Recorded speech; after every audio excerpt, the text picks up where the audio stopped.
Fico muito feliz de saber que há um oásis no meio do oceano, ou melhor, no meio do deserto. E eu acho que nós aqui no Brasil atualmente nos encontramos no meio de um deserto. E agora, esta noite, eu consegui enxergar um oásis, algum lugar de onde sai alguma luz para me orientar nesse caminho tão tortuoso da responsabilidade civil, ligada, neste caso, à perda de uma chance. É tão difícil hoje em dia discutir ou tratar de qualquer caso, pensando nas provas, na dificuldade de se demonstrar o nexo de causalidade, qualquer caso relacionado à responsabilidade civil, quanto mais casos em que se aplique a ideia da perda de uma chance.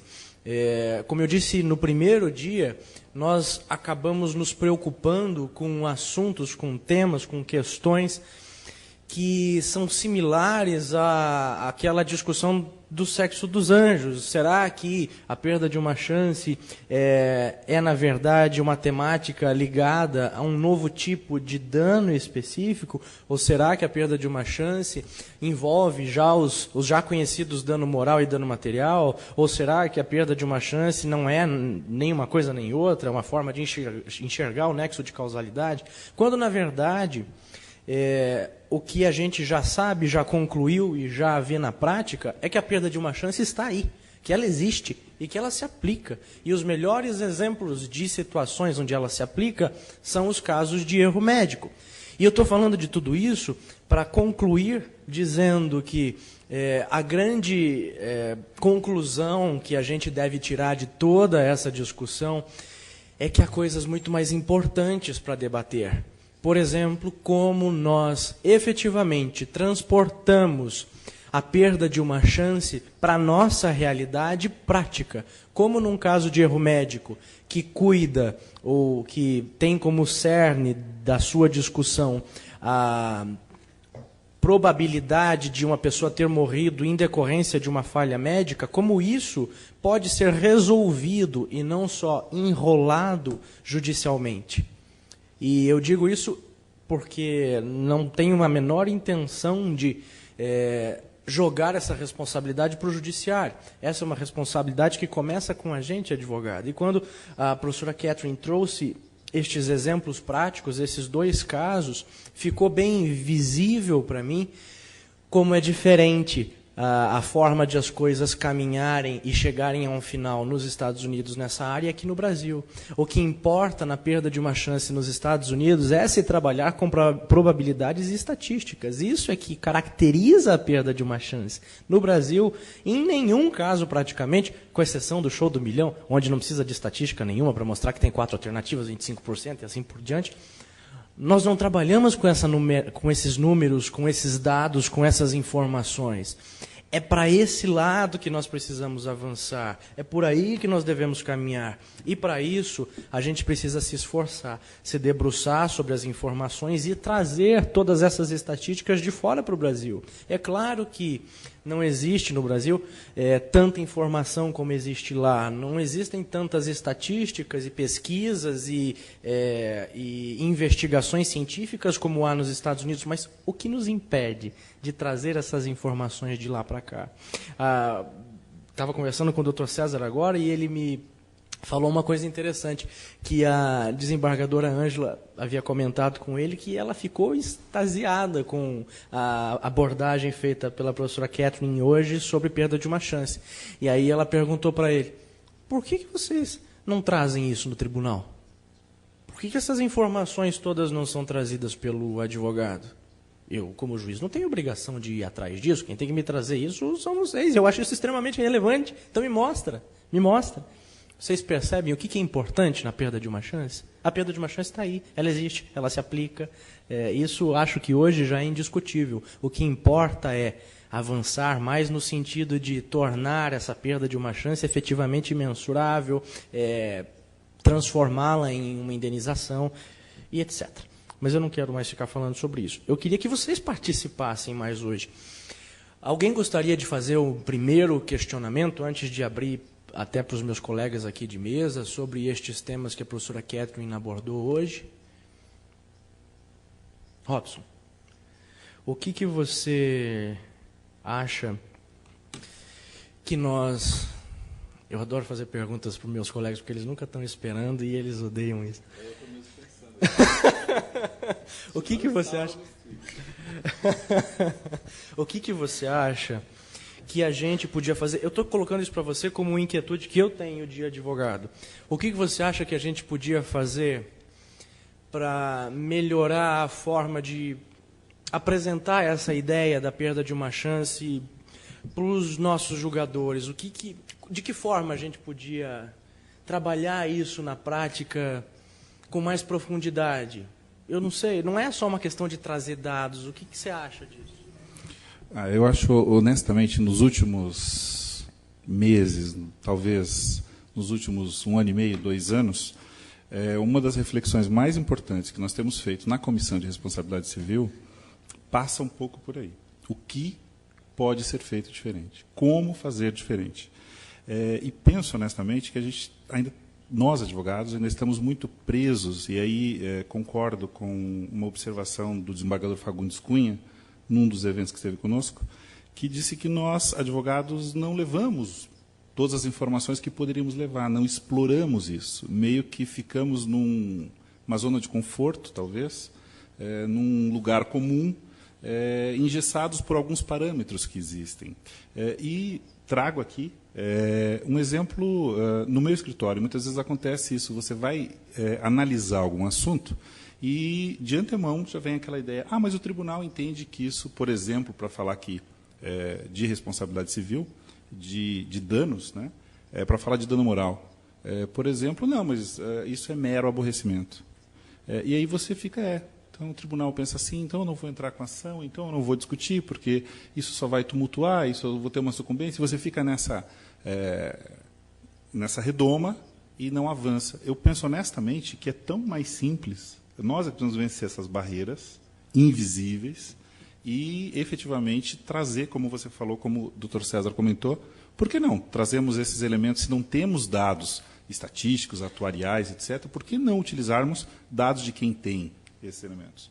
O Dr. Fagundes Cunha, nesse mesmo dia, falava que, em algumas situações de erro médico, ele se socorre da doutrina e da literatura médica de outros países.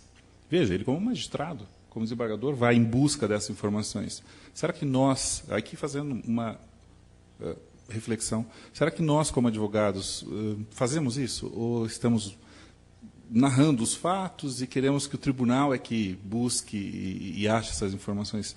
Penso que, se nós formos mais incisivos, podemos ir com eventos dessa natureza. Hoje, desembargadora Lilian conosco, e na 8ª, 9ª e 10ª Câmara, sempre são muito receptivos, sempre atendem aos nossos convites, sempre estão vindo à OAB, sempre recebem os advogados de forma adequada. Veja, eu acho que é explorar mais isso. Eu não vejo muita saída mágica.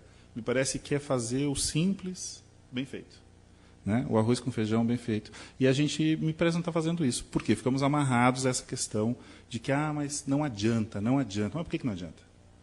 Há que se iluminar. Eu falava, por exemplo, só para justificar a minha fala, eu falava, por exemplo, sobre uma situação que eu respeito o entendimento contrário, mas acho absolutamente incoerente, que o judiciário brasileiro entende o seguinte: o cidadão ficar 15, 20 minutos além do tempo, aspas, regulamentar numa fila de banco, se entende que esse cidadão sofreu um dano moral, sofreu um abalo moral, e esse cidadão ganha até R$15 mil de indenização. Eu não estou dizendo que discordo disso.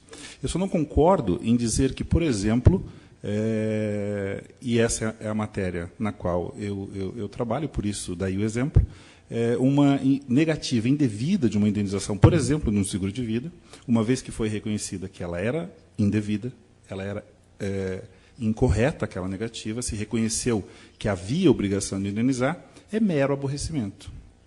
Então, o contraponto que eu faço é isso. Eu tenho, de um lado, uma viúva, com filhos, muitas vezes, que suportou esse momento difícil da vida, quando deveria ter recebido um capital segurado que foi contratado para esse objetivo, com essa função social, e eu não falo aqui da negativa correta. Se a negativa está correta, tudo isso perde o sentido. Eu falo da negativa incorreta. E aí o tribunal diz que isso é mero dissabor. Então, essa mãe essa viúva, que teve que educar filho, que ficou desprovida daquilo que ela precisava, desse contrato novo, que é o contrato do novo Código Civil, desse contrato que tem uma função social, que tem essa socialidade inerente a ele, é mero de sabor. Aí, 15 minutos a mais na fila, ou um dano moral de 15 mil reais. Essa falta de critério, essa falta de lógica e de bom senso, me parece, é que me choca. E aí faço minhas as tuas palavras, de começar a enxergar, na fala da professora Catherine, luz, né? Luz no fim do túnel. O modelo tem problemas, o modelo norte-americano, como a professora falou, mas assim, não a esse nível. Não com essa falta de critérios. Então, penso que o nosso papel é esse, é insistir. E o que a gente faz? O que eu mesmo fiz, depois desse mero de sabor? Eu, em muitos casos, já nem pedi mais. E será que eu estou certo em não pedir? Porque eu sei que vou levar um mero de sabor.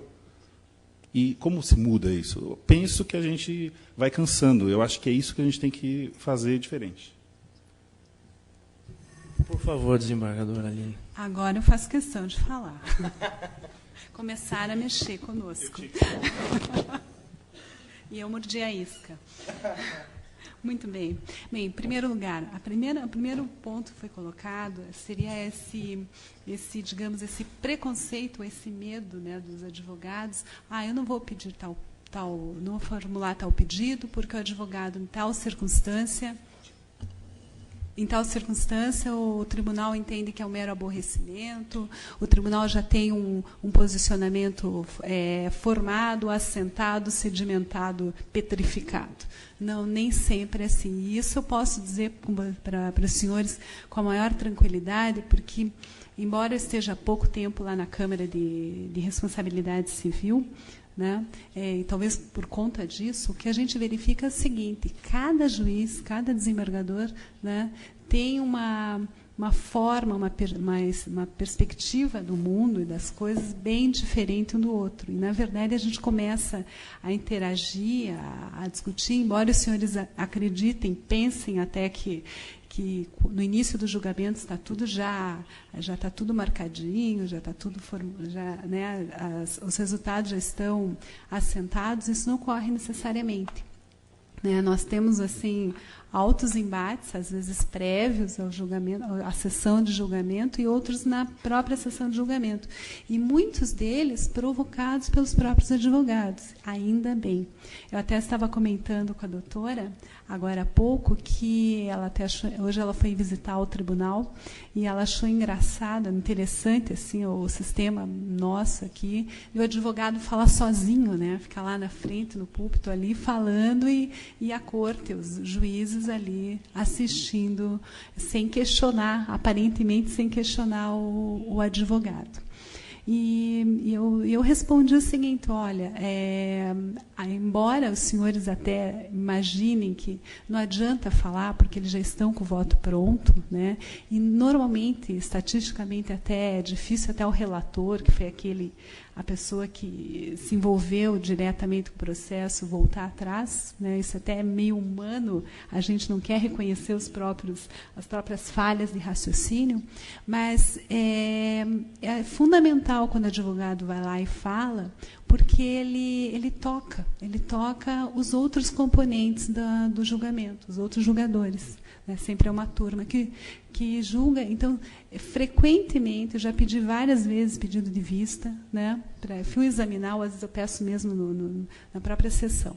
Então, o primeiro ponto que eu quero destacar: não fiquem, por favor, não deixem de ajuizar uma causa, formular um pedido que vocês entendam justo, certo, exequível, razoável, né? Porque o tribunal já está com, aspas, um entendimento formulado. Talvez o que esteja faltando justamente seja a colocação de vocês, que vocês mostrem para o tribunal: olha, não é bem assim, as coisas não funcionam desse jeito. Né? Esse entendimento de vocês não está, ele tem falhas, não está correto. Então, esse é o primeiro ponto, né? Desmistifique. né? Não há posições consolidadas, não há posições inalteráveis, né? Tudo é possível de ter um novo vislumbre, uma nova perspectiva, um novo ponto de vista. Com relação a esses aspectos aqui que o doutor falou agora há pouco, da fila de banco e da negativa, por exemplo, do indevida, de uma cobertura no seguro, essa mesma, digamos, às vezes, indignação que ele tem, né, talvez, é exatamente a mesma que eu tenho, né? E não sou só eu, isso eu posso assegurar aos senhores, né? Nós temos, assim, disputas ferrenhas lá na Câmara, por exemplo, essa questão da fila de banco, isso é fato verídico, né? Fato verídico, evidente que eu não vou dar o nome aos bois, né? Mas é fato verídico, por exemplo, o que acontece? O sujeito tem uma lei municipal que diz, olha, o sujeito tem que ser atendido em até 30 minutos, 20 minutos, depende do dia, do mês, né? Ele fica lá 10 minutos a mais, meia hora a mais, e ele vai lá e postula indenização e ganha, né? E valores absurdos. Nós temos um caso que nós constatamos lá no tribunal, nós vamos fazer uma verificação, é só digitando o nome do cidadão, né? Digitando o nome do cidadão, ele ajuizou nada mais, nada menos, em nome próprio. Não estou falando do advogado, é a parte, tá? Que por acaso é advogado também. Ele achou um nicho, né? Ele achou um nicho do mercado para ele. Ele ajuizou nada mais, nada menos do que 47 ações, né? 47 ações pedindo indenização contra diversas instituições bancárias por conta do atraso, do tempo excessivo que ele permaneceu na fila. Ele é profissional nisso. O que acontece? Ele deve procurar aqueles dias em que há um movimento maior, né, em que há uma previsibilidade de uma demora maior, e se instala na fila, né, e em seguida ele ajuiza a ação. É sério, 47 ações. E esse não é o único caso. Nós temos um outro caso lá que nós achamos, eram só 13. Então, realmente, agora, conceder, por exemplo, indenização numa circunstância dessa é agressivo para todos os outros cidadãos que têm demandas muito mais relevantes e importantes, certo? Do que um sujeito desse. Esse cidadão dá vontade de condenar por tivesse má fé, sei lá, porque ele é um profissional, ele cria a situação, né? Então, isso realmente, e com isso a gente não compactua. Então, embora haja condenações por conta disso, né, eu já sou um pouco mais, talvez, conservadora nesse aspecto. Eu acho assim, responsabilidade civil é basicamente bom senso, né? Bom senso. É razoável você dar 15 mil reais, né, por um cidadão, porque ele ficou meia hora a mais na fila do banco? Né? Salvo se ele comprovar que a demora foi absurda e que, por conta dessa demora, aconteceu ele teve um outro dano, um prejuízo, por exemplo, sei lá, perdeu uma consulta, uma reunião importante, porque ficou ali preso na fila do banco, salvo uma circunstância assim, eu não vejo razão para se indenizar. Por outro lado, como disse o doutor, né? Negativo, a gente tem que avaliar sempre a circunstância. Por isso que eu acho que o mais fascinante da responsabilidade civil é justamente esse, é a gente analisar cada caso. Cada caso é um caso, embora nós tenhamos algumas premissas comuns, né? Mas, por exemplo, o exemplo dado por ele, a viúva, né, que está com os filhos numa situação de total insegurança, né, desestabilizada, numa situação desestabilizada, e que tem uma negativa indevida da cobertura no seguro. Um seguro que era justamente, a finalidade desse seguro era justamente a de dar aquela paz de espírito para ela, pelo menos naquele momento difícil pelo qual ela estava passando. Realmente, uma circunstância dessa, não é justo que a gente diga, olha, foi um mero aborrecimento, e, por outro lado, valorizar o sujeito profissional da fila do banco. Então, por conta disso, o que eu quero dizer aos senhores, não tenham medo de ajuizar as ações. Agora, claro, ações razoáveis, porque o que nós vemos assim diuturnamente de pedidos absurdos, né, sem fundamento, sem razoabilidade, né, pedidos agressivos até, né? Então, o que eu quero dizer é isso. Então, não tenham medo de formular os pedidos. Se a tese é razoável, se a situação é justa, tem que formular o pedido. E não fiquem jamais presos a essas amarras, né? O tribunal já decidiu assim, já existe um precedente assim. A maior prova que nós temos, claro, o STJ não lida com matéria de fato, mas o que eu quero dizer para os senhores é o seguinte: os nossos tribunais superiores, volta e meia, vão e voltam, né, os entendimentos deles sobre determinados assuntos. Por que não o Tribunal Estadual, que lida com matéria de fato, considerando que cada caso é um caso? Então, depende muito da parte, o que aconteceu com a vítima, com o ofensor, as circunstâncias em que se deram os fatos, tudo isso a gente tem que pôr na balança e ponderar. Eu acho ótimo quando ninguém quer perguntar da plateia, porque aí sobra tempo para a gente falar. Tá, já passo para você. Agora você foi... Demorou. Espera. 5 minutos. Eu acho que essa reflexão que a gente faz aqui é importante, até para que a senhora possa entender um pouco da nossa realidade, para que depois fique mais fácil de fazer a comparação. A gente fala nessas demandas repetitivas e nessas pessoas que acabam passando por situações e às vezes se fazendo de vítima, etc, etc. E isso me incomoda tremendamente, porque eu acho que a realidade não é assim. A gente precisa lançar um olhar sob outro aporte para a nossa realidade. Ontem a gente falava sobre acordos e etc. E sempre que a gente levanta essas questões, existe uma preocupação, essa é a minha impressão, por parte principalmente do Poder Judiciário, de reduzir as demandas, de diminuir o número de processos, etc. Mas eu não acredito que essa seja a questão.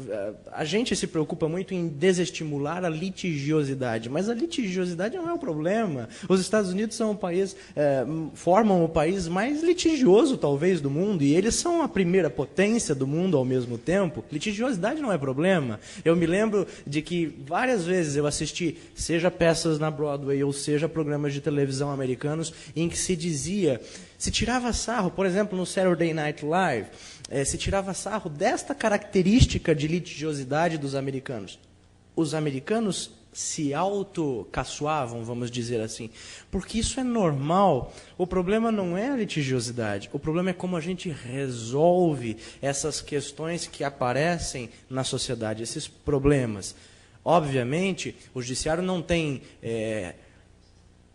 condições de atender a todas as reclamações. Por isso os acordos têm que ser fomentados, por isso que a mediação, a arbitragem, etc., tem que ser estimulados. Mas não as demandas diminuírem. É saudável quando as pessoas vêm reclamar na justiça. E o judiciário é o melhor filtro que pode existir depois do advogado, que é o primeiro que atende o cliente, para dizer se naquele caso há razão ou não há. Nessa situação em que a pessoa supostamente foi ao banco lá 47 vezes, é uma situação excepcional, isso não acontece toda hora. E eu acho que deve ser freado mesmo esse tipo de coisa, principalmente quando fica demonstrada a má-fé da pessoa. E eu digo isso porque eu creio que existem pessoas que podem ir ao banco, como eu, 10 vezes no mês e ficar esperando na fila mais de 20 minutos. Então, quer dizer que se eu entrar com 10 ações contra bancos diferentes por causa dessa situação, talvez eu não tenha direito a nenhuma indenização. Mas veja, o banco falhou 10 vezes. Ele me fez ficar esperando na fila 10 vezes. Então, a grande questão talvez seja olhar de outra forma essas coisas e pensar em como resolver o problema, não simplesmente evitando que ele apareça, mas fazendo com que ele seja resolvido efetivamente, para que outras pessoas não passem por isso, para que outras vítimas não sejam prejudicadas. E eu quero chegar onde eu sempre chego, que é no valor das indenizações. Me parece que o valor das indenizações é a melhor forma de regular esse tipo de problema na sociedade. E esse tema é ótimo, eu sei que a professora Catherine vai falar sobre isso amanhã, mas para que a gente comece a pensar, e eu acho que esse é o melhor lugar. Será que 15, 20, 30, 50 mil reais é muito dinheiro para uma pessoa que passou por essa situação? E essa é a minha primeira indagação para a professora Kathleen. Será que é? Como que isso seria resolvido nos Estados Unidos? É isso que eu quero saber. Como esse tipo de problema, a pessoa que fica na fila do banco, 40 minutos esperando para ser atendida e pagar as contas, quanto será que ela merece receber? O que é levado em conta para que isso seja resolvido? Mas antes de passar a palavra para a senhora, eu quero que a desembargadora Lilian acrescente mais alguma coisa e aí a senhora se manifesta. Bem, acho que o primeiro aspecto que nós teríamos que ver, por exemplo, nesse exemplo, né, será que a pessoa precisava ir ao banco às 10 ou 20 vezes, embora o banco tenha eventualmente falhado? Hoje que a gente pode pagar online, né, contas, deixar em débito, né, sacar dinheiro no caixa eletrônico. Então, esse é um primeiro aspecto. Será que... Então, justamente aí nós vamos discernir se realmente esse é um demandante profissional ou se realmente ele se valeu de uma brecha e está usando de um artifício para obter uma vantagem. Com relação à questão do valor da indenização, esse é um problema, assim, eu saio às vezes das sessões de julgamento assim, arrasada por determinadas questões, às vezes até envergonhada, de certa forma, diante da plateia lá que está presenciando os julgamentos. Eu explico por quê.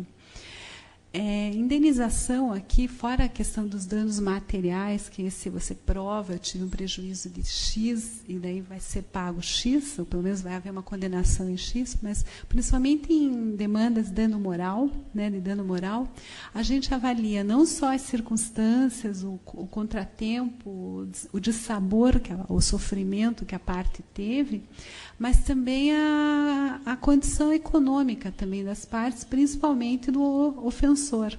Então, o que acontece? Numa circunstância, numa situação dessa, da fila do banco, é um agente financeiro, uma empresa, né, que tem um grande poderio econômico, então nós podemos carregar na indenização. E, às vezes, você tem circunstâncias, casos concretos muito mais graves, por exemplo,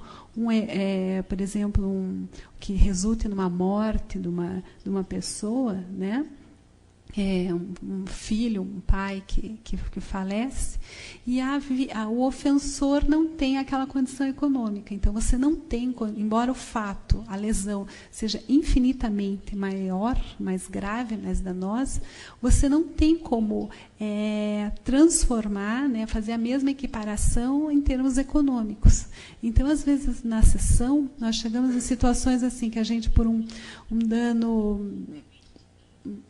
por exemplo, uma negativação lá, o sujeito que é inscrito num cadastro de restrição de crédito, ele ganha uma indenização maior do que num caso concreto mais grave, por exemplo, uma morte, né, porque a vítima não tem onde, usando a nossa expressão, não sei se a doutora vai entender, não tem onde cair morta, né, uma pessoa muito pobre, ou que não tem condição econômica de suportar, de arcar com uma indenização. Então, aparentemente, quem fica assistindo a sessão fica falando assim, mas qual é o critério dessa corte? Qual é o critério desses juízes que dão uma indenização maior para uma situação muito menos grave em comparação com uma outra muito mais danosa? Então, nós temos esse problema aqui, né? Digamos que se houvesse seguro, né, de responsabilidade civil para todas as circunstâncias, seria uma maravilha, porque daí sim, quem sabe, nós pudéssemos equiparar e talvez então tarifar, né, criar realmente uma proporcionalidade entre gravidade da lesão e valor da indenização. Mas aqui no Brasil ainda é muito incipiente, por exemplo, parte de seguro de responsabilidade civil, é só algumas empresas que possuem. Pessoas físicas não têm.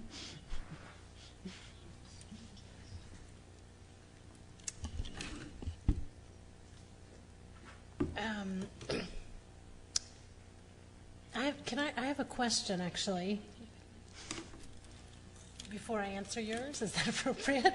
So just back before we leave I mean, damages is something I'm very interested in. As you said, I'll speak on tomorrow, and I have a few comments. But before we leave sort of the loss of chance, your remarks about, I agree with you with respect to in the United States, this has been a lot about probabilities and statistics, and I think that's one of at least the main reasons why we see loss of chance in medical malpractice. But I'm not sure I followed why certain of those statistics wouldn't be available here. So lots of those statistics, the reasons we see those cases in cancer misdiagnosis is that there are, as I understand, worldwide statistics, right, about mortality tables and diagnoses of cancer at stage 1 versus stage 4, and why aren't those types of statistics available and put forward to the courts right now? I guess it's not clear to me what you're waiting for.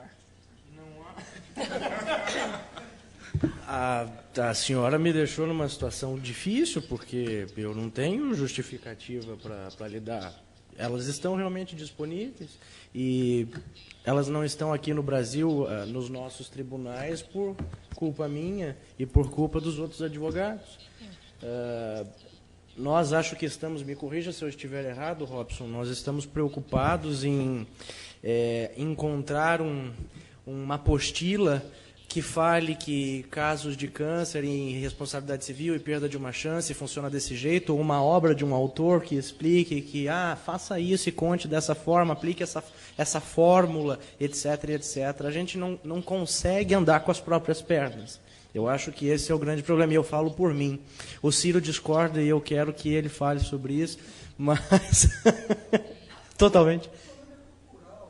Mas não é cultural, Ciro, pelo amor de Deus, essas estatísticas estão no mundo inteiro.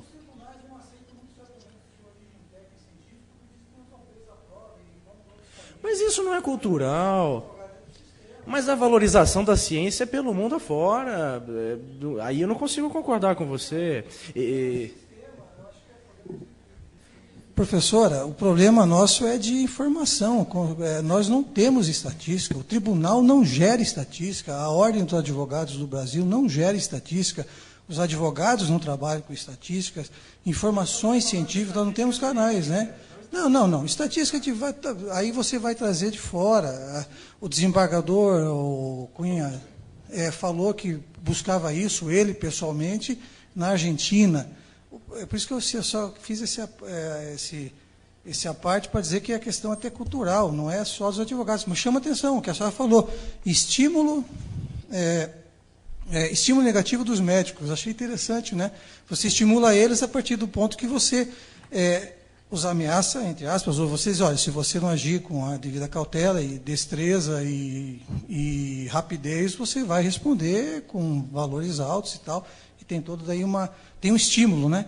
E a gente não tem estímulos até para o julgador. O julgador não tem, mas o julgador também pode buscar. Eu acho que é cultural, só isso que eu quis fazer. Então, só dizer que é do advogado, eu acho que não é só do advogado.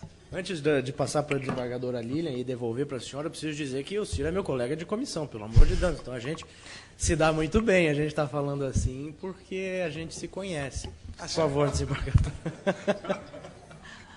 Um problema que nós temos aqui de aplicar pura e simplesmente estatísticas é o seguinte: o Brasil é um país muito desigual, né? Muito desigual. Então nós temos assim rincões assim muito próximos aqui de Curitiba, por exemplo, extremamente pobres, por exemplo, sem recursos médicos, clínicos, por exemplo. Então, eu não posso, né, tratar igualmente um médico que cometeu eventualmente algum erro, um equívoco, né, que agiu errado, que agiu mal numa determinada situação, se ele não tinha aparelhagem, se ele não tinha equipamentos, infraestrutura para dar um bom atendimento. Eu não posso equiparar um médico, por exemplo, numa cidadezinha pobre ou numa região rural, por exemplo, com um grande centro, né? Então, esse também é um problema adicional. Quer dizer, eu não posso aplicar pura e simplesmente estatísticas. Eu preciso também, digamos, fazer uma adaptação de acordo com os recursos que ele tinha, que esse médico, por exemplo, tinha no local onde ele atendeu. né? Nós temos, assim, recentemente, o ano passado, os últimos anos, foi criado até um programa do governo, né, que importou médicos aqui para o país, porque há rincões, há locais aqui no Brasil tão distantes, tão isolados, que médicos se recusam a ir para lá para trabalhar, porque não há infraestrutura mínima para atuar. E aí, consequentemente, muitas pessoas ficam absolutamente sem atendimento. Então, o judiciário acaba sendo obrigado a ter que fazer essa ponderação, né, de acordo com as circunstâncias. Eu não posso aplicar pura e simplesmente estatísticas, não pelo menos com um médico de um local onde sem infraestrutura. Yeah, so maybe I'll just narrow the question. So even if I understand that, and we have, I mean, it's interesting, in the United States, on the one hand, we say there should be a national professional standard because doctors are nationally certified, et cetera, but courts certainly take into consideration the resources available and don't treat, NYU Hospital the same way as a rural small clinic when they're looking at whether there's been a breach of a duty of care. I guess the narrow question, though, is to think about the Herskovits example. If you knew that someone's cancer, if you get over the hurdle of finding that there was some breach of a duty of care, however that's being measured, and you were able then to look to the statistics to measure the reduction of the chance of survival, you could say the cancer was diagnosed at stage 4 instead of stage 1. And if we look at the well-developed statistics, we can see that the survival rate went from 40% to 20%. And then that would give you a metric for figuring out the percentage of the damages. I guess I'm curious if that's ever deployed in medical malpractice cases. And if not, to me, that's surprising.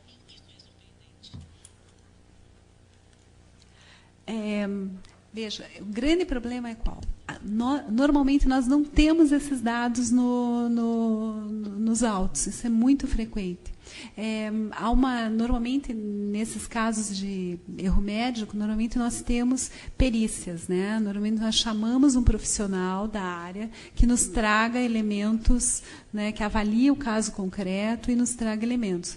Um primeiro problema, às vezes, eu acho que é uma deficiência, né, na formulação das perguntas, dos quesitos dirigidos a esse perito. Né? Esse é um grande problema. Então, às vezes, as partes, e mesmo o juiz, e daí eu ponho dou a minha mão palmatória, às vezes os juízes também deixam de questionar o perito sobre essas probabilidades e essas estatísticas. Ninguém melhor do que um perito até para trazer.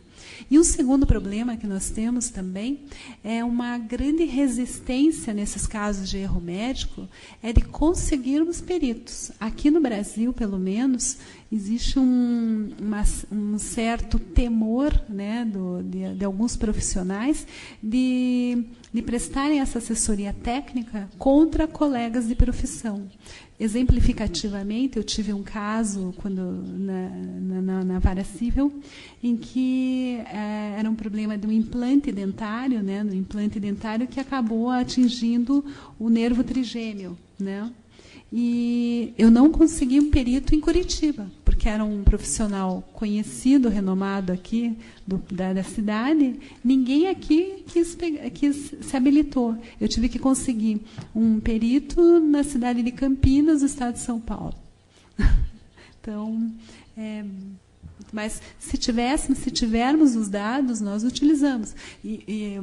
Como disse o desembargador Fagundes Cunha, um colega meu da Câmara, é frequente, frequentemente nós usamos, nós juízes, nós vamos atrás dos dados, né? Vamos atrás do Google, procurando dados estatísticos. E um grande problema, às vezes, que nós temos são, às vezes, até dados importados, digamos assim, né? Quando nós não conseguimos.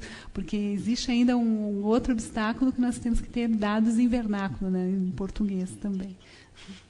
So you're going to make me answer the question about waiting in line too long?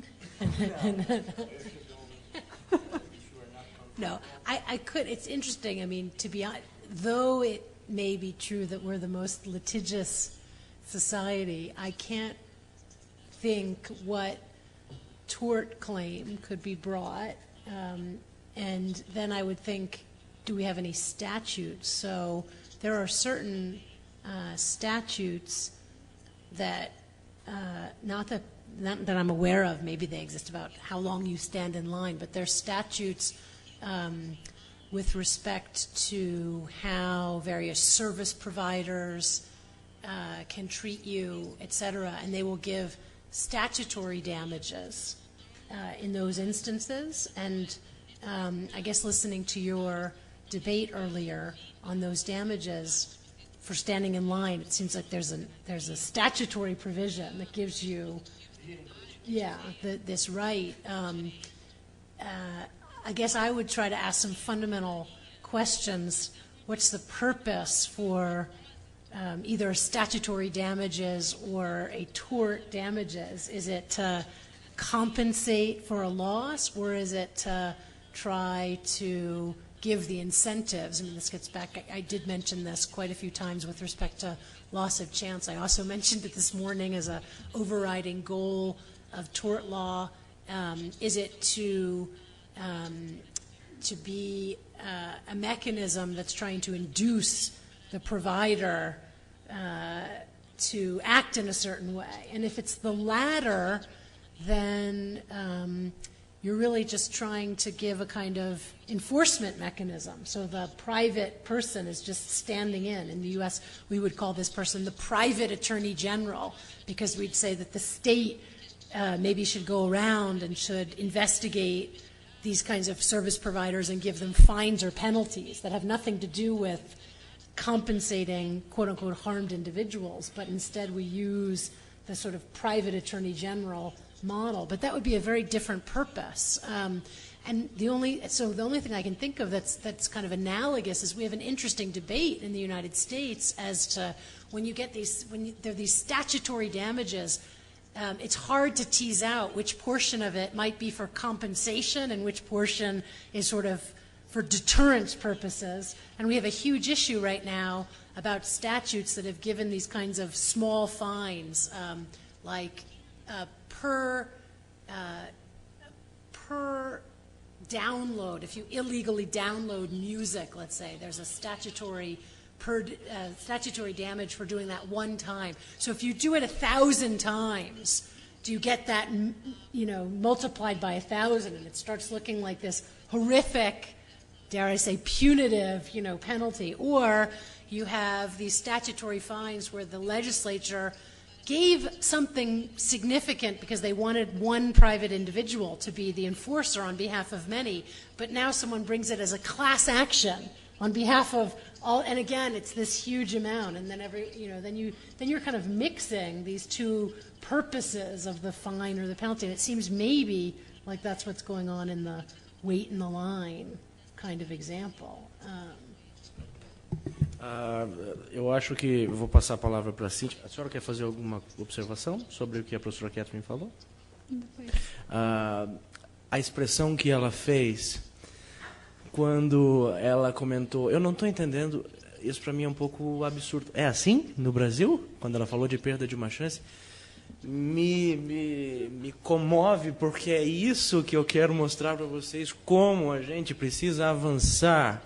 Eu queria agora que... Gabriele, você não está aqui? Camila, você não está aqui? Só a Vanessa está aqui. Que as outras duas estagiárias do escritório estivessem aqui para que elas entendessem o que eu quero dizer quando eu falo não aceito essa pesquisa, busque mais, tire mais dados, vá mais a fundo, a gente precisa encontrar recursos. Enfim, é isso que eu quero dizer. Cíntia, por favor, faça a tua pergunta. Obrigada pela oportunidade. Primeiro, eu queria parabenizar a doutora Catherine pelas valiosas colocações, principalmente em relação à perda de uma chance, complementando ainda o que a gente já tem trabalhado em outras reuniões. Elas nos serão bem úteis e isso incentiva a gente de tentar trazer essa doutrina alienígena, enfim, mas utilizada nos Estados Unidos aqui para a gente. em nossas peças processuais. Eu fiquei curiosa quando a doutora Catherine falou, confirmou aquele dado que a gente já trouxe ontem, no sentido de que apenas quando a chance de êxito for comprovada 50% superior, mais do que 50% for comprovada a chance de êxito, que daí, então, caberia a indenização pela perda de uma chance. E daí ela coloca lá que, no caso de não alcançarem 50%, o acesso à justiça seria negado. Foi uma parte da colocação. Nesse caso, a minha pergunta seria, há uma excludente, no indeferimento da indenização por perda de uma chance, há uma excludente dos outros tipos de danos, ou ainda assim eu posso requerer o dano material e moral, desde que efetivamente solicitado na inicial e comprovado? Porque, no caso do câncer, a chance do óbito era de 40%. Então, aliás, a chance de sobrevivência, era de 40%. Então, eu indefiro, a Corte Americana indefere, afasta a indenização por perda de uma chance. Porém, permanece o direito a um dano moral, desde que solicitado e comprovado e justificado por algum motivo. Como que a Corte entende lá?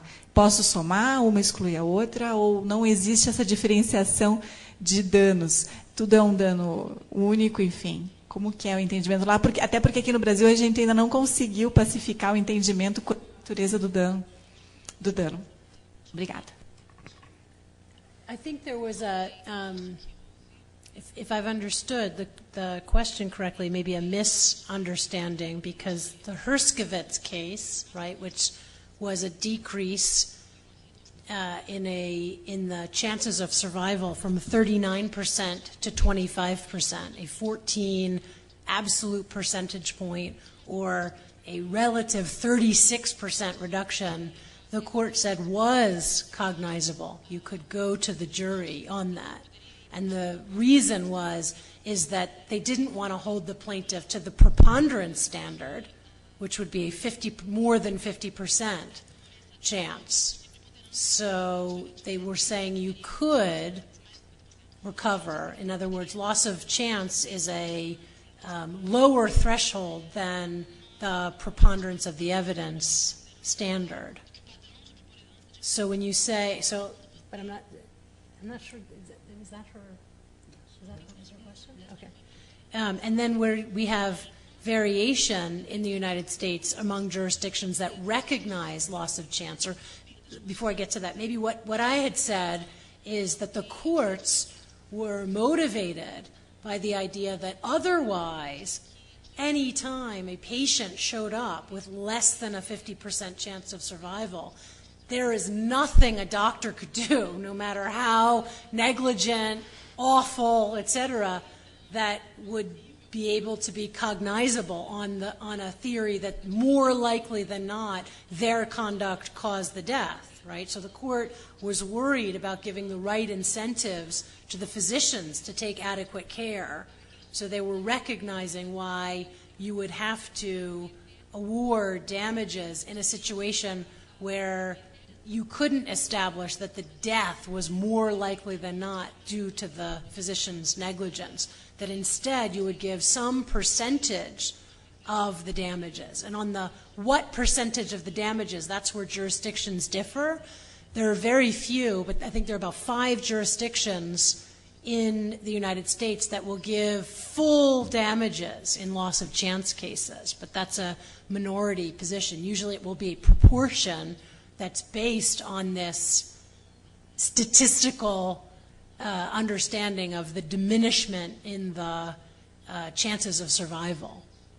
And the Herskovits case itself was just suggesting this was enough to go to the jury, but they had remarks in the case about how the jury needed to be instructed so that they were only awarding damages for the premature death, not death, which was going to happen anyway due to the cancer.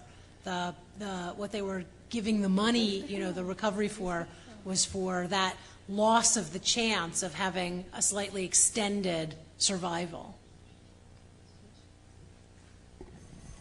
Você quer complementar a tua colocação, Cíntia? Não?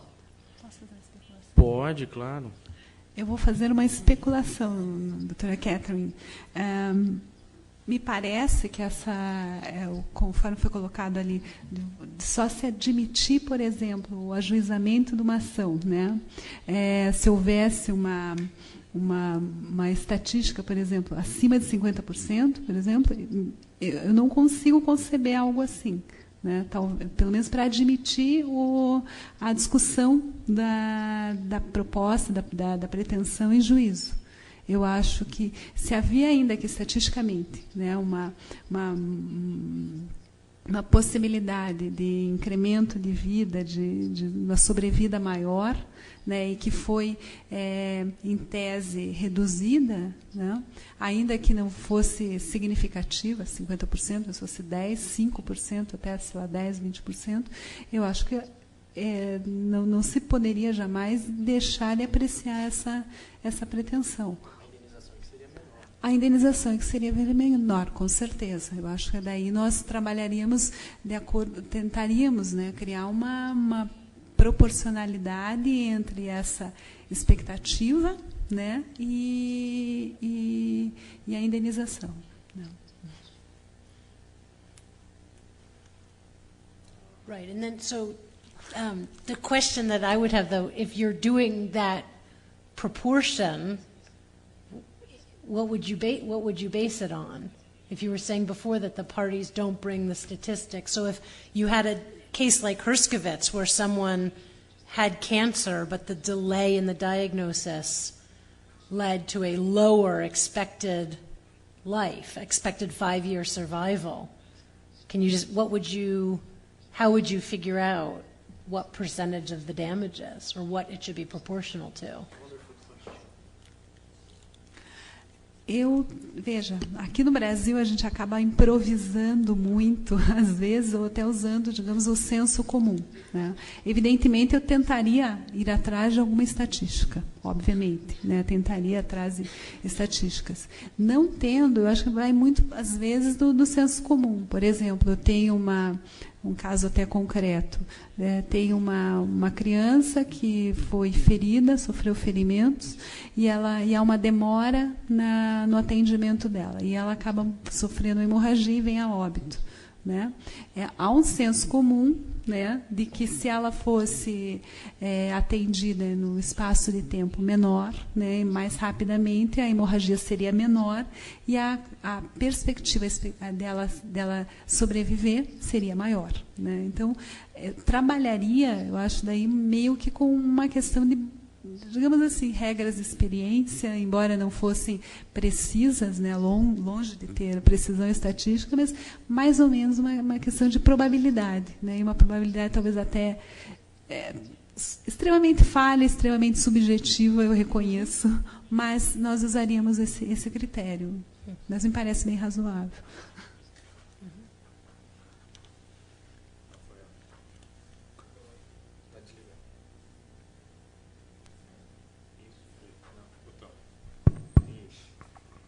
Tem que vir com o manual junto esse microfone.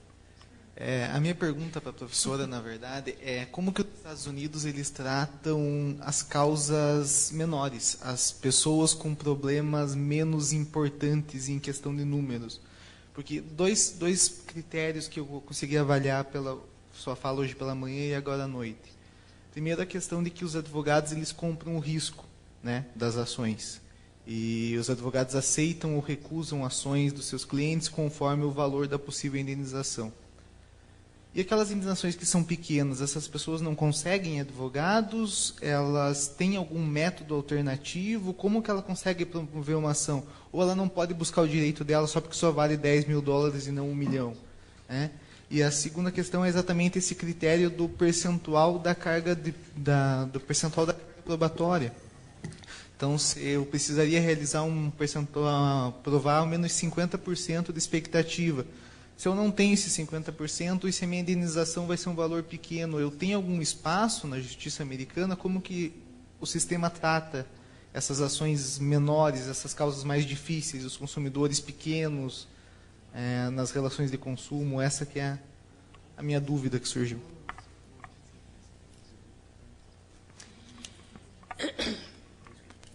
Yeah, so it's interesting.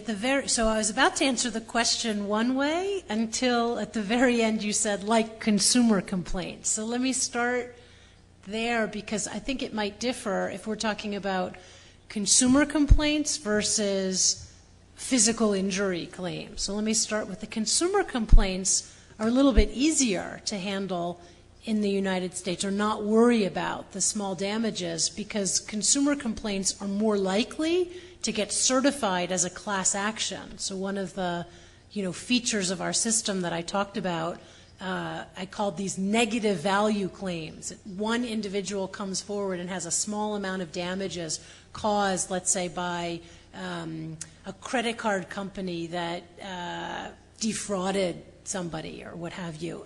More likely that those kinds of cases can be certified as a class, and then they become valuable for a plaintiff's attorney to bring forward.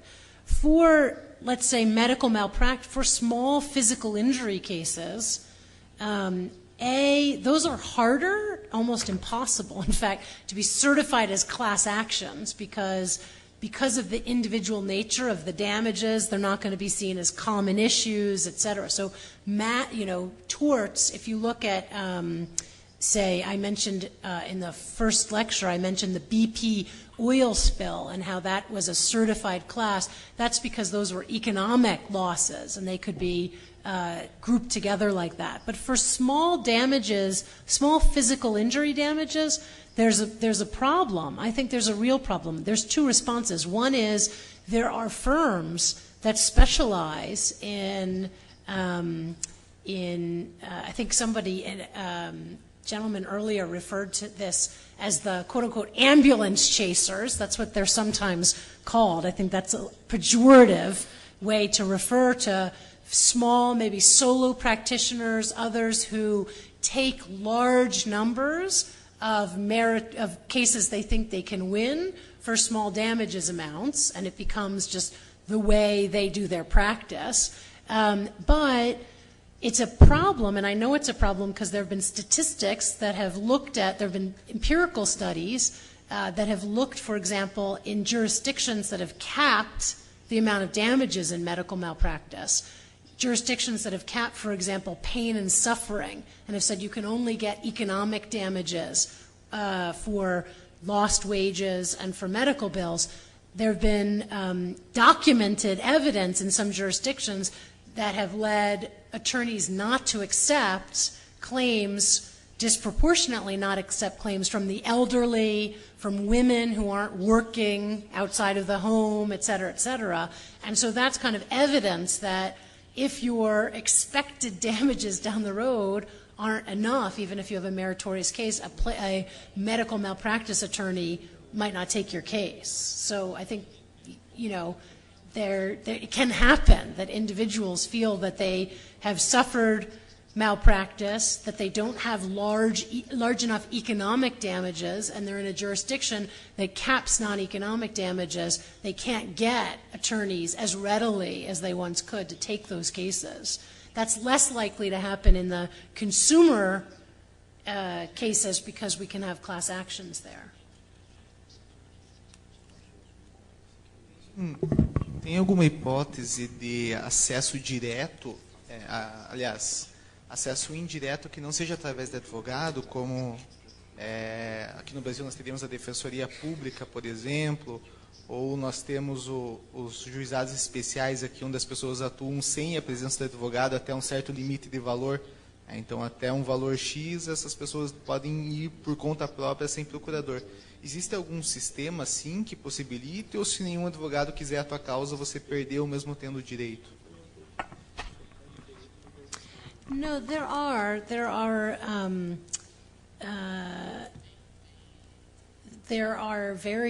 different forms that we certainly have public defenders for criminal cases. It's harder to find pro bono, sometimes you have pro bono attorneys who will take on particular types of matters. We do have, for commercial matters, there are small claims courts where you can go.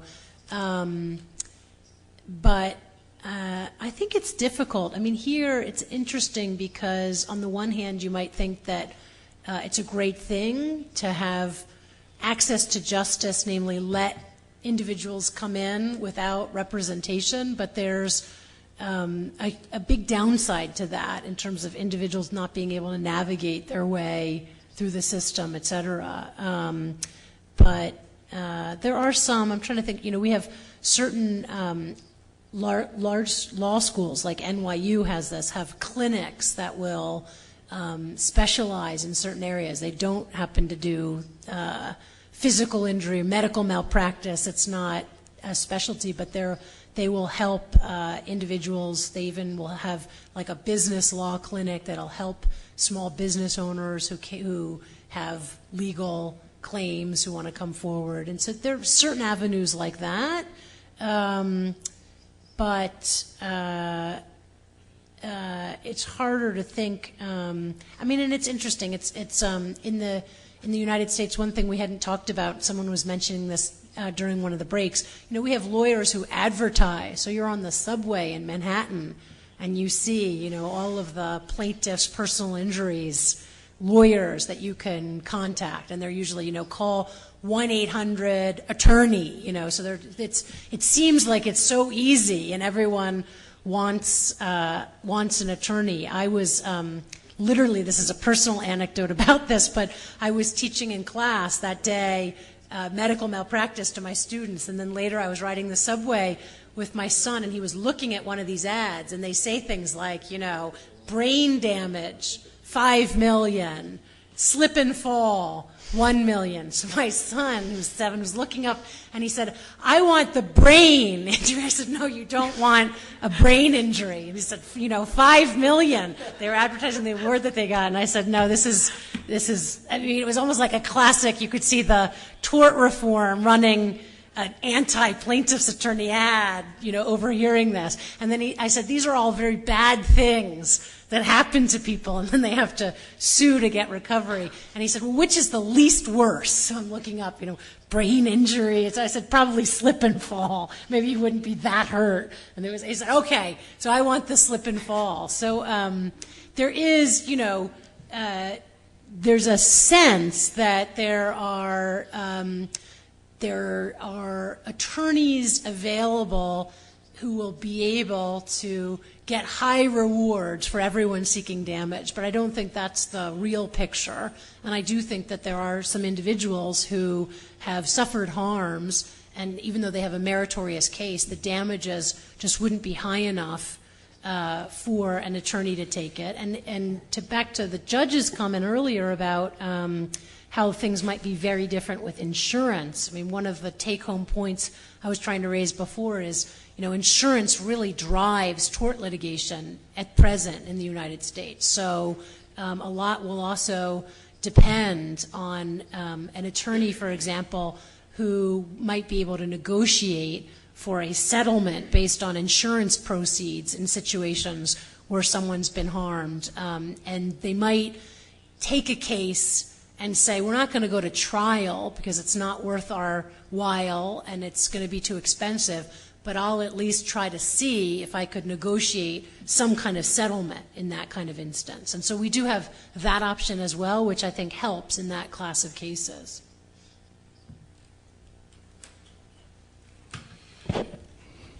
Professora, queria ainda nesse contexto do dano do erro médico, que a gente está falando bastante, né? E aproveitando a fala da doutora Lilian, sobre essa dificuldade em relação à produção de prova pericial em razão dessa questão de um certo corporativismo que possa existir, e talvez não só na área médica, talvez em outras áreas. E isso aqui existe de fato. A senhora nos trouxe um exemplo claro disso, né? Essa dificuldade em conseguir um profissional numa cidade como Curitiba. Então, se em Curitiba isso é difícil, e Curitiba é uma cidade modelo para o país, imagine nas regiões mais distantes e menos favorecidas. Como é isso nos Estados Unidos? Vocês têm essa mesma dificuldade? Se já tiveram, como superaram ou não têm? Como funciona lá? Yeah, I think that the Ibarra case that I mentioned during the lecture was very much a doctrinal innovation or move on the part of the court that became very popular. This is now several decades ago, probably about 30 years ago. Can't remember the exact date of Ibarra, but the court basically said, because the plaintiff, remember that was the case about the unconscious plaintiff who had his appendix removed but woke up with this shoulder pain, and he sued 5 different defendants, the doctors and nurses, and the defendant said he hasn't produced any evidence that we did anything negligent in this case that caused the harm. You should dismiss the case.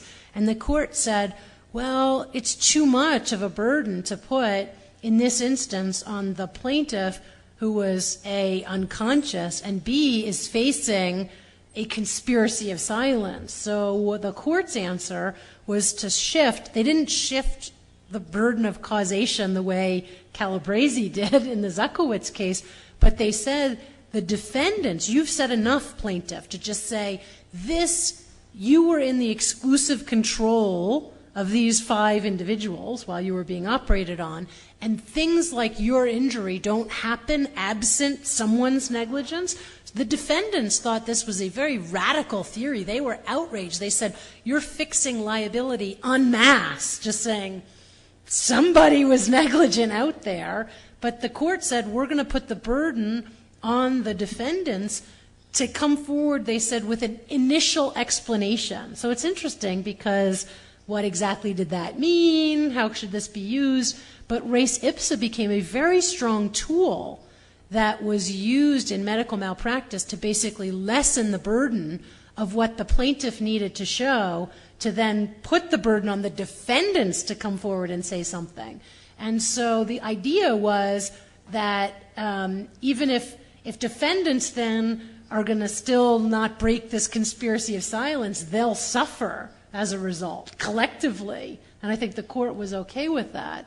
What's interesting is modern day, so now several decades later, as you've seen, several states have reacted slightly against using res ipsa to say it's gone too far, and we need to be very careful because we should require plaintiffs to have medical expert testimony, et cetera. So is this rational? Is this because there's less of a fear of conspiracy on the part of the defendants? I'm not sure. We do have tools, though. They're pretty powerful tools of discovery and forcing individuals who are part of things to take their depositions under oath and get information from them, et cetera. So those kinds of doctrines can be used as well. And I think the final thing I'll say is that we might, again, this might be kind of an excess of our system. We might have some people who are too eager to sort of be serving as professional medical experts on one side or the other. And that's why we've also seen courts now impose these limits on who can serve as an expert. They want to get people, some states want to get people who are still practicing as doctors, not making their living just by testifying, because it's very lucrative. You know, medical expert testimony is very expensive, and it's one of the reasons, too, to get back to the relationship with access to justice. If a jurisdiction says res ipsa is enough, you don't need medical testimony, that might be the reason that the case comes forward. If they require the plaintiff to prove this, to find the medical expert, to pay for it, then that case doesn't come forward. Aqui nós temos problema grave e eu acho que talvez essa situação é suficiente, ou pelo menos um primeiro passo para tentar entender ou para responder aquela pergunta que a senhora me fez hoje quando a gente estava no tribunal. Mas por que vocês não conversam um com os outros, né? Vocês só ouvem um falar e depois falam e assim por diante. Nós temos grande problema na área médica, que é a dificuldade de se produzir a prova técnica, de ouvir peritos.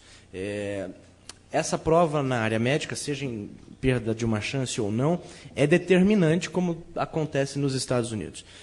O problema é que, na maior parte dos casos, o autor, a vítima, não tem condições financeiras de pagar um assistente técnico, alguém que pudesse zelar por uma certa imparcialidade durante a produção dessa prova.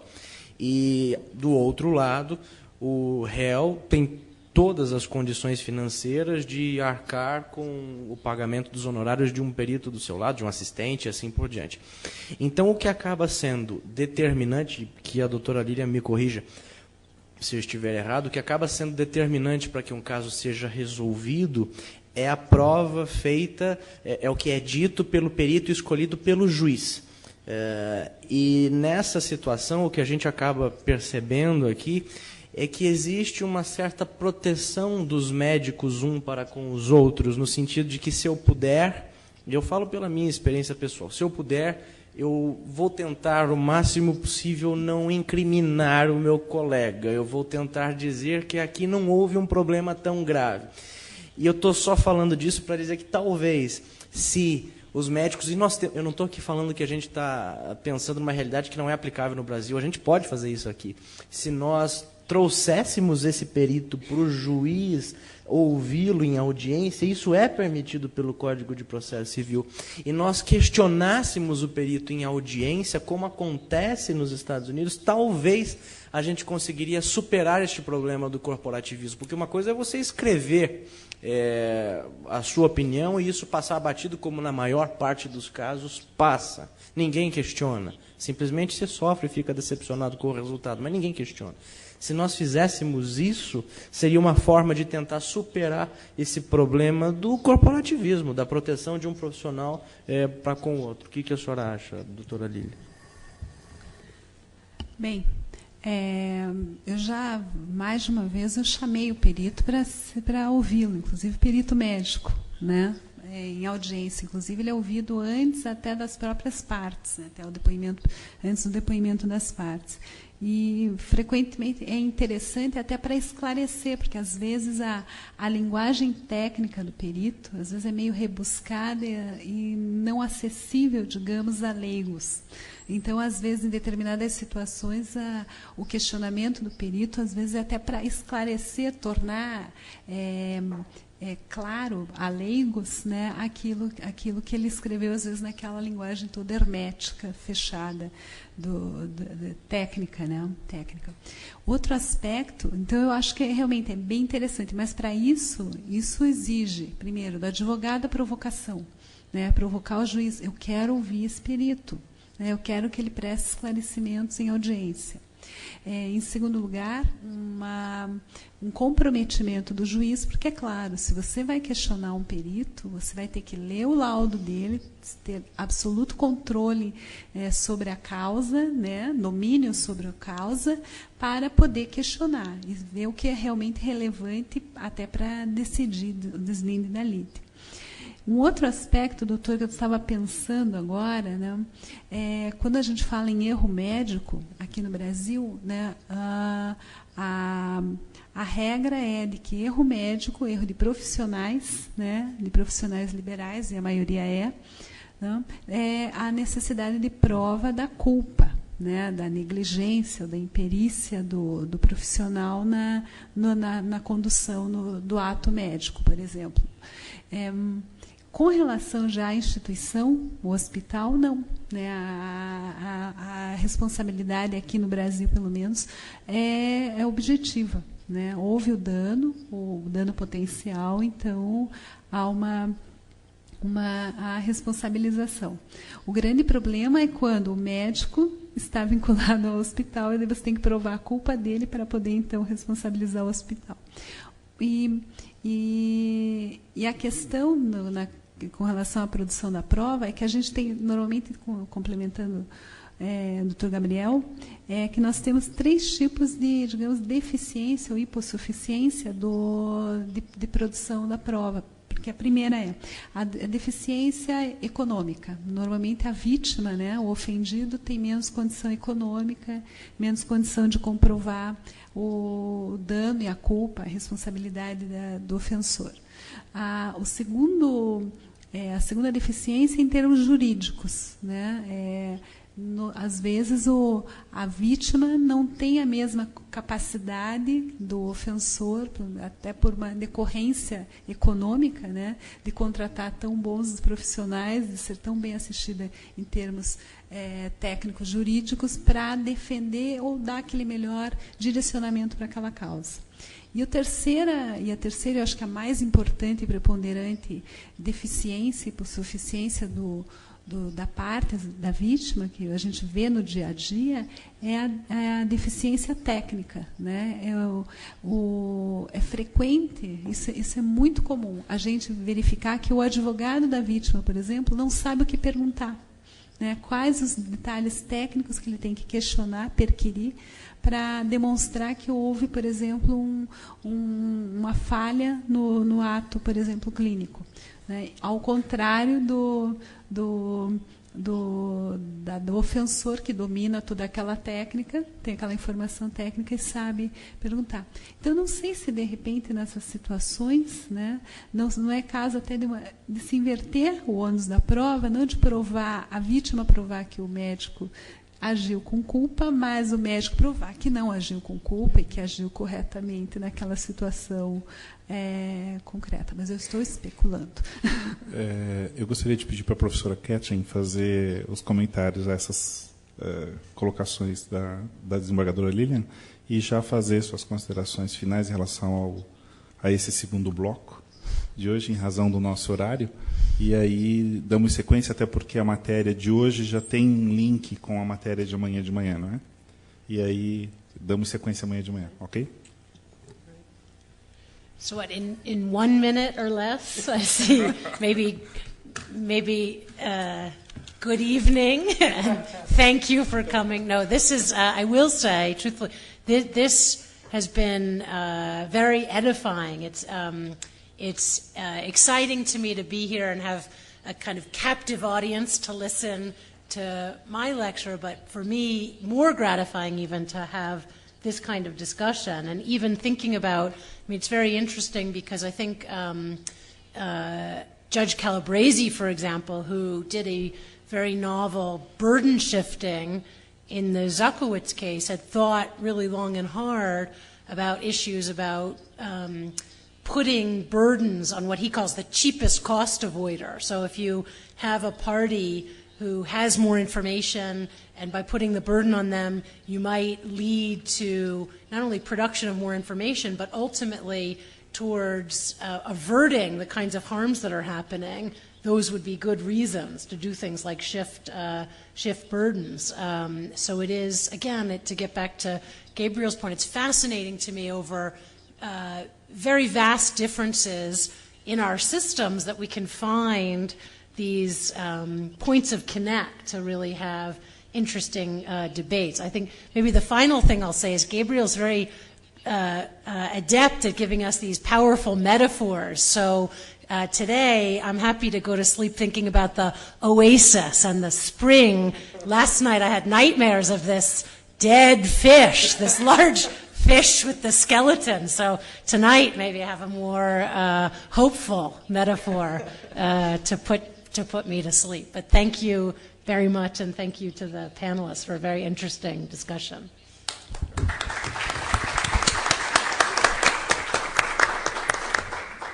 Obrigado a todos vocês por terem vindo. Mais uma vez, não posso perder a oportunidade de agradecer a professora Catherine, de agradecer a desembargadora Lilian, sempre tão prontamente disposta a vir ao OAB. Muito obrigado. Muito obrigado. Espero que a senhora já esteja se acostumando e principalmente se acostumando ao nosso jeito de discutir, bem informal e bem acalorado. E mais uma vez falo do nosso livro da comissão. Por favor, se você não comprou o seu exemplar, compre. Alguns autores e organizadores estão por aqui, que adoram autografar e tirar fotos, então faça isso enquanto é tempo.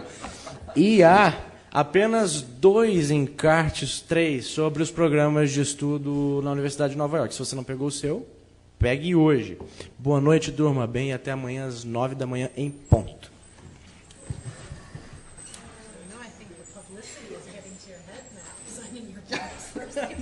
First you said no, now you said no. I like it. Yeah. Did you enjoy it? Yeah, very much. Really interesting. Ciro.